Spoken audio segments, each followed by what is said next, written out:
Assalamualaikum warahmatullahi wabarakatuh. Pada kesempatan hari ini saya akan menyampaikan terkait teori-teori keperawatan.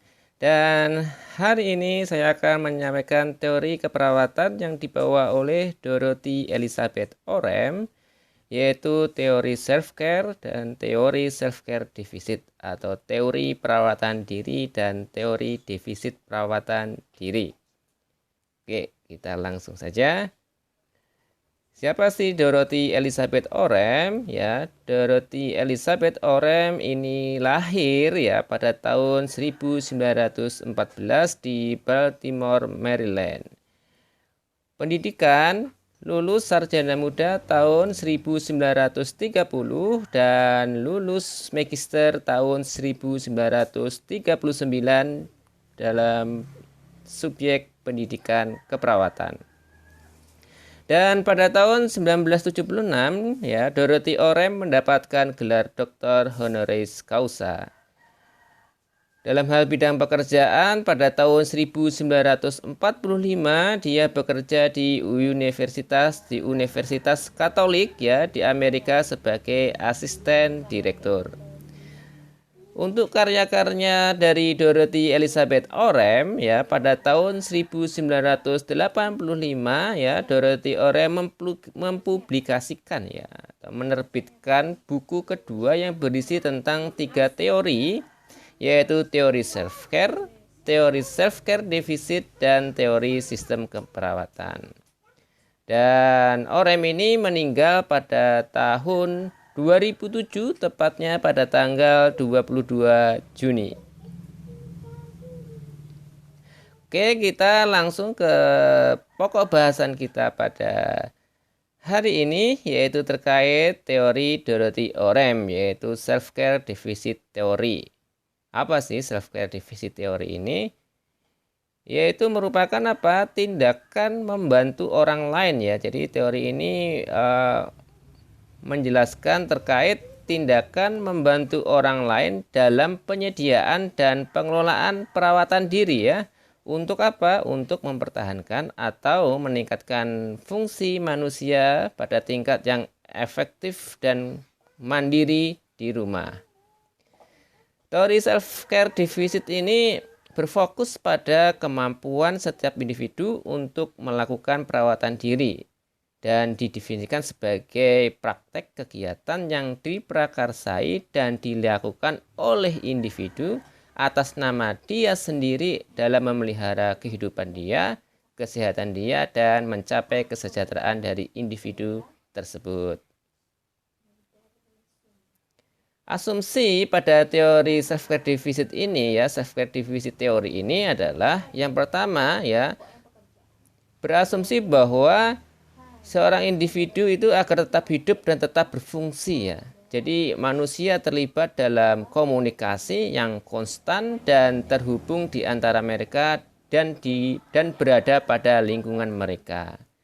Yang kedua, asumsinya adalah bahwa kekuatan untuk bertindak ya, yaitu sengaja dilakukan untuk mengidentifikasi kebutuhan dan membuat penilaian yang diperlukan ya di seorang individu. Itu mempunyai kekuatan untuk bertindak ya. Yang sengaja dilakukan untuk apa? Mengidentifikasi kebutuhan dan penilaian yang diperlukan.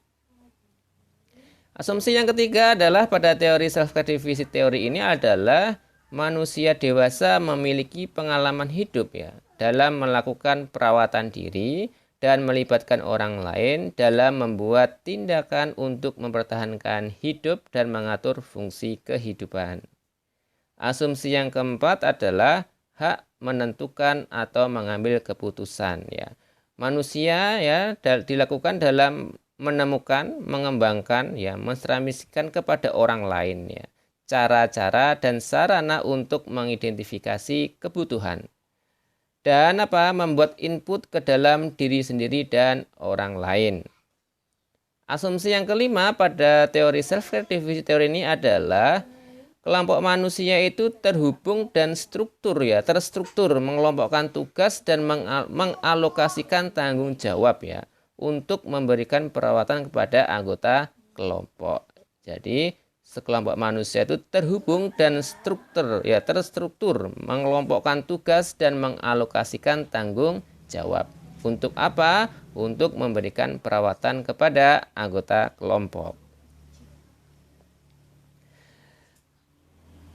Pada teori defisit perawatan diri ini ya ada konsep-konsep utama ya, konsep-konsep utama pada teori ini. Yang pertama adalah health ya, human, nurse and environment. Kita bahas yang pertama dulu tentang nurse ya, nurse atau keperawatan. Di sini dalam teori dijelaskan bahwa perawat memberikan bantuan untuk memenuhi kebutuhan perawatan diri dan berpartisipasi dalam perawatan medis. Jadi perawat ya memberikan bantuan untuk memenuhi kebutuhan perawatan diri dan ini ya berkolaborasi atau berpartisipasi dalam perawatan yang dilakukan oleh medis. Dalam hal ini adalah dokter ya.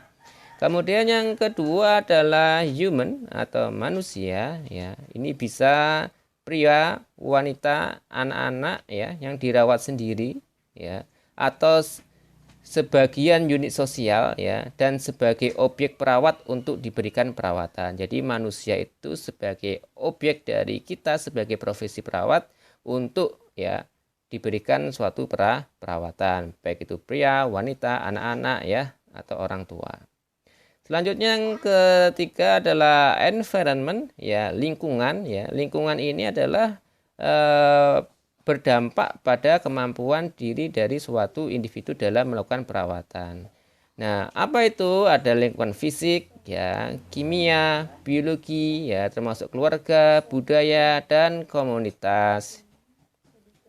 Lingkungan fisik misalkan udara, suhu lingkungan, air ya, bahan-bahan kimia, biologi di sini misalkan virus, kemudian bakteri ya, dan termasuk lingkungan keluarga, budaya dan komunitas. Kemudian selanjutnya adalah ada health ya, kesehatan. Secara terstruktur dan fungsional ya, utuh atau sehat ya. Sehat itu sesuatu yang utuh atau secara fungsi utuh tidak cacat ya, baik itu fisik, baik itu psikologis maupun hubungan sosial. Mencakup kesehatan individu itu baik kelompok ya ataupun individu ya, mencakup kesehatan kelompok ya atau individu. Nah, kesehatan manusia itu merupakan kemampuan untuk merefleksikan diri, pengalaman berkomunikasi dengan orang lain. Ini menurut teori dari Dorothy Orem. Selanjutnya ya, terkait konsep utama dari defisit perawatan diri itu ada kerangka konseptual dari teori self care ya. Yang pertama ya ada self care itu sendiri ya. Kemudian ada self-care agency, ada nursing agency, ada self-care demand dan defisit, serta ada conditioning factor ya. Conditioning factor itu faktor-faktor apa sajakah yang mempengaruhi individu dalam memenuhi kebutuhan perawatan diri. Baik, kita bahas yang pertama yaitu self-care. Ya, kita bahas pertama adalah self-care. Self-care atau perawatan diri. Ini aktivitas yang dimulai ya dilakukan individu untuk menjaga kehidupan, kesehatan ya, dan untuk mencapai suatu kesejahteraan. Jadi self-care itu aktivitas yang dilakukan oleh individu untuk ya melakukan perawatan pada dirinya sendiri ya. Seperti itu. Kemudian self-care agency ya. Self-care agency ini kemampuan kekuatan manusia untuk terlibat ya. Kemampuan individu ya untuk terlibat dalam perawatan diri ya. Nah, kemampuan individu ini dipengaruhi oleh conditioning factor ya. Faktor-faktor dasar yang ada dalam diri individu itu sendiri. Nah, apa faktor-faktor dasar yang mempengaruhi individu dalam memberikan perawatan diri? Yaitu umur, ya, jenis kelamin, kondisi perkembangan, ya, sosial budaya yang ada pada diri individu tersebut, ya. Kemudian pelayanan kesehatan, keluarga, lingkungan, kecukupan dan ketersediaan sumber daya. Nah, ini adalah faktor-faktor dasar yang mempengaruhi seseorang untuk melakukan perawatan diri. Kemudian selanjutnya adalah pada konsep teori perawatan diri ini adalah ada self-care demand, ya. Ada self-care demand. Yaitu apa? Tindakan perawatan diri yang dilakukan untuk memenuhi permintaan kebutuhan perawatan diri, ya, dengan metode yang tepat. Yaitu individu itu membutuhkan, ya, ada kebutuhan permintaan akan perawatan diri, ya, seperti itu. Kalau individu mampu, berarti kebutuhan perawatan dirinya terpenuhi. Jadi ketika individu permintaannya tidak terpenuhi, maka akan terjadi namanya defisit perawatan diri. Ya, sehingga defisit ini, ya, kalau sudah dalam kondisi defisit berarti individu itu tidak mampu lagi dalam memenuhi perawatan diri. Jadi self care defisit ini menjelaskan, ya, kapan, ya, perawatan diperlukan, ya. Perawatan diperlukan ini ketika individu tidak mampu melakukan perawatan yang efektif dan berkelanjutan, ya. Intinya efektif dan berkelanjutan. Kalau tidak berkelanjutan akan terjadi sama saja, dia akan terjadi defisit, ya, seperti itu. Sehingga dibutuhkanlah siapa? Kita sebagai perawat, sebagai nursing agency, yaitu seorang perawat yang memberikan, ya, dukungan memenuhi kebutuhan perawatan diri bagi pasien. Nursing agency ini siapa? Perawat-perawat yang terlatih dan terdidik, ya, mampu bertindak dan mengetahui dan membantu individu atau orang lain dalam memenuhi permintaan perawatan diri.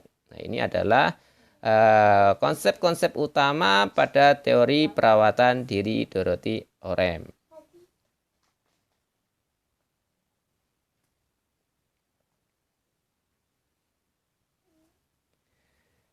Kemudian kita lanjutkan, ya, bahwa, ya, teori self care atau self care deficit ini pada teori keperawatan ini dibagi menjadi 3 teori yang saling berkaitan, ya. Yang pertama adalah teori perawatan diri, teori self care. Yang kedua adalah teori defisit perawatan diri atau bisa dikatakan self care deficit teori, atau yang ketiga adalah teori sistem keperawatan, teori nursing system. Baik, kita bahas satu persatu. Yang pertama adalah teori self-care. Teori self-care, ya, teori perawatan diri, ya. Teori ini berfokus pada pelaksanaan kegiatan, ya, yang diprakarsai dan dilakukan oleh individu itu sendiri untuk memenuhi kebutuhan, ya, guna mempertahankan kehidupan, kesehatan dan kesejahteraan sesuai keadaan, ya, baik sehat maupun sakit. Jadi teori self care ini memang kegiatan-kegiatan yang dilakukan oleh individu itu sendiri, ya, untuk mempertahankan kehidupan dia, kesehatan dia, kesejahteraan dia sesuai dengan keadaan, ya, baik dalam kondisi dia sehat maupun dalam kondisi dia sakit. Apa-apa saja yang harus dipenuhin, ya, pemenuhan perawatan diri ini adalah yang pertama, contohnya di sini adalah pemenuhan kebutuhan udara. Jadi manusia butuh udara, ya. Ketika, ya, manusia itu atau individu tersebut, ya, gagal dalam memenuhi kebutuhan udara, pastinya, ya, dia akan dirawat di rumah sakit dan dibantu oleh kita dan perawat di sini. Kemudian pemenuhan kebutuhan air, ya, pemenuhan kebutuhan makanan, pemenuhan kebutuhan eliminasi, ya, pemenuhan kebutuhan aktivitas dan istirahat, ya. Kemudian menyendiri dan interaksi sosial, ya. Kemudian kebutuhan pencegahan dari bahaya serta kebutuhan pengenalan fungsi makhluk hidup. Nah, di sini misalkan kebutuhan air, manusia butuh air, ya, untuk perawatan dirinya dia, ya. Kemudian manusia juga butuh makanan untuk ketahanan hidup dia. Manusia butuh eliminasi, ya, BAB, BAK, itu kalau terjadi gangguan maka kebutuhan eliminasi juga terganggu. Kemudian manusia atau individu seseorang butuh aktivitas, butuh istirahat, butuh tidur, ya. Kalau kebutuhan tidur tidak terpenuhi maka akan terjadi gangguan dalam kualitas tidurnya. Maka ketika seseorang itu mengalami gangguan atau ketidakmampuan memenuhi kebutuhan misalkan tidur, maka dia pasti akan mencari ya siapa nursing agency. Kita sebagai perawat nanti yang akan memenuhi kebutuhan, memfasilitasi kebutuhan akan istirahat dan tidurnya. Selanjutnya ya yaitu teori self care deficit theory ya. The self care deficit theory ini teori ini menjelaskan kapan keperawatan itu dibutuhkan, kapan perawatan itu dibutuhkan ya. Perawatan diperlukan ketika individu dewasa ya, atau dalam kasus individu yang di bawah tanggungan atau di bawah perawatan orang tua atau wali tidak mampu dalam penyediaan perawatan diri yang efektif dan berkelanjutan. Nah, orang yang mengidentifikasi ada 5 metode ya dalam memenuhi kita sebagai perawat ya dalam memenuhi kebutuhan perawatan diri seorang individu. Yang pertama adalah kita bertindak ya untuk dan melakukan untuk orang lain ya. Kita melakukan tindakan ini ya perawat untuk dan melakukannya untuk orang lain.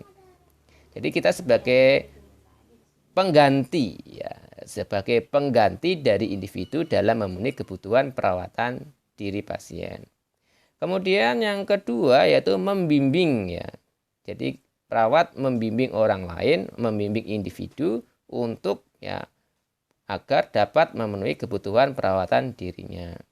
Kemudian yang ketiga ya perawat memberikan dukungan kepada orang lain ya.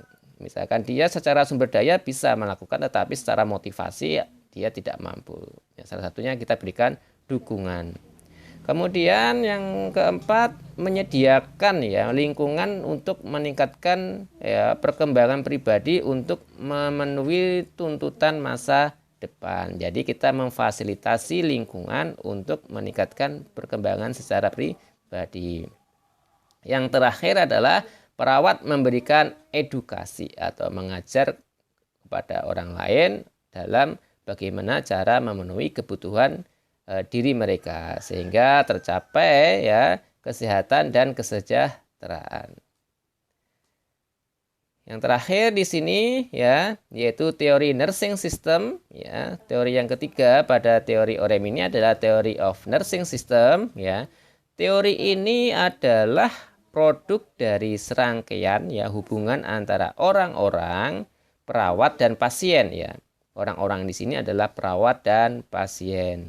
Nah, sistem ini dimulai ketika apa? Pasien membutuhkan perawatan diri ya. Ketika pasien membutuhkan perawatan diri ya secara terapeutik, maka nursing sistemnya inilah mulai dilakukan ya. Jadi sistem ini dimulai ketika pasien membutuhkan perawatan diri secara terapeutik sehingga membutuhkan untuk dilakukan perawatan oleh seorang perawat.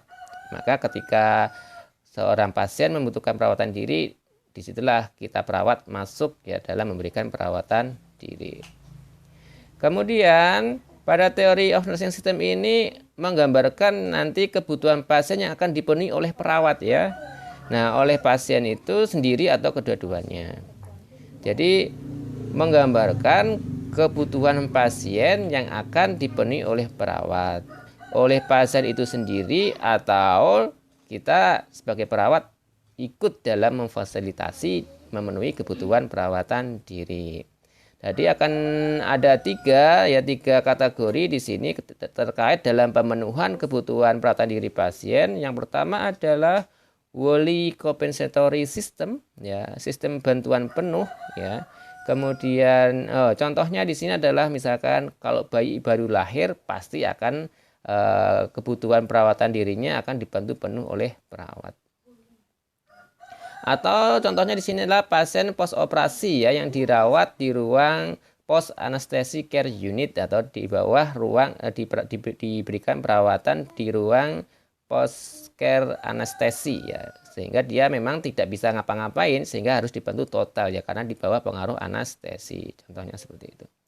Kemudian yang kedua adalah partial compensatory system ya, sistem bantuan sebagian. Contohnya di sini adalah perawat membantu pasien berpindah ya. Perawat mampu tetapi tidak mampu secara total ya, sehingga dia harus dibantu. Kemudian membantu pasien makan ya, misalkan mulutnya bisa mengunyah tapi tangannya tidak bisa mengambil makanan, maka kita bisa membantu dia untuk menyuapi dia. Ini dinamakan sistem bantuan sebagian ya. Kemudian yang ketiga adalah supportive education system. Ini dukungan sistem pendidikan. Contohnya adalah kita seorang perawat mengajarkan kepada ibu untuk menyusui bayinya. Misalkan seorang ibu yang pertama kali punya anak, dia tidak bisa menyusui, kita ajarkan bagaimana cara menyusui bayi ya, sehingga kebutuhannya terpenuhi. Baik, ini adalah konsep teori dari Dorothy Orem ya, tentang teori defisit perawatan diri dan teori perawatan diri. Dapat disimpulkan bahwa sebelum di sini ya, sebelum kita simpulkan, saya review kembali sedikit ya. Ini masih ada satu slide lagi. Oke, ini tadi teori nursing system yang sebenarnya hampir sama dengan yang saya jelaskan sebelumnya tadi ya. Jadi ada sistem dukungan pendidikan, partial compensatory system, kemudian wholly compensatory system. Nah, di sini bisa Anda lihat pada bagian di layar ya.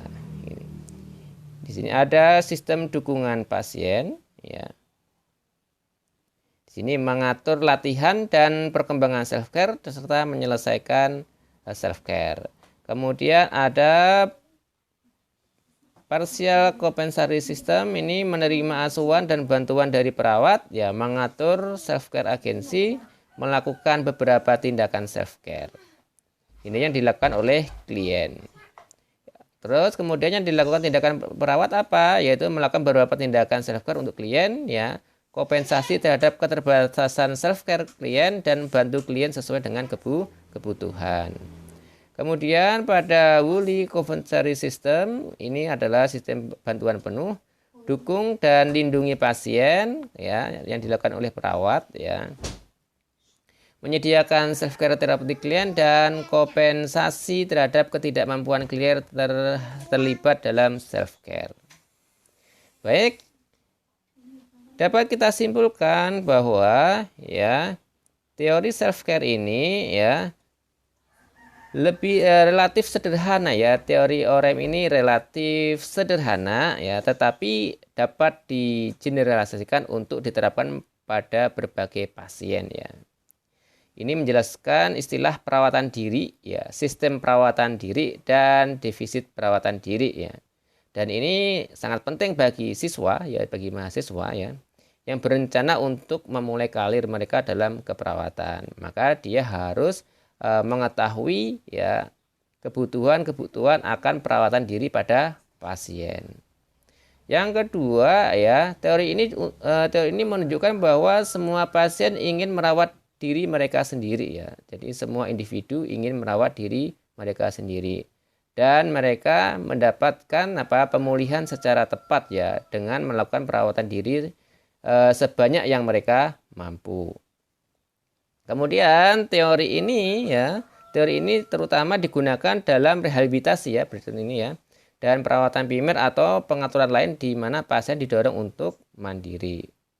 Terakhir, kesimpulan terakhir yang ketiga ya, meskipun teori ini sangat dipengaruhi independensi ya setiap pasien ya, defisit perawatan diri ini tidak dapat langsung diterapkan pada orang yang membutuhkan perawatan lengkap ya atau bantuan dengan kegiatan perawatan diri seperti bayi dan orang tua ya, karena mereka langsung tergantung kepada orang lain secara total, sehingga mereka memang tidak bisa secara mandiri ya melakukan perawatan diri ya, karena masih bayi atau orang tua yang sudah tidak mampu melakukan apa-apa, maka pasti tidak akan tercapai suatu kemandirian. Baik, mungkin itu yang bisa saya sampaikan untuk hari ini. Terima kasih semuanya, semoga bermanfaat ya. Silakan nanti lebih jauhnya Anda kaji terkait teori Orem ini pada referensi-referensi yang lain atau jurnal-jurnal yang lain. Baik, terima kasih. Assalamualaikum warahmatullahi wabarakatuh.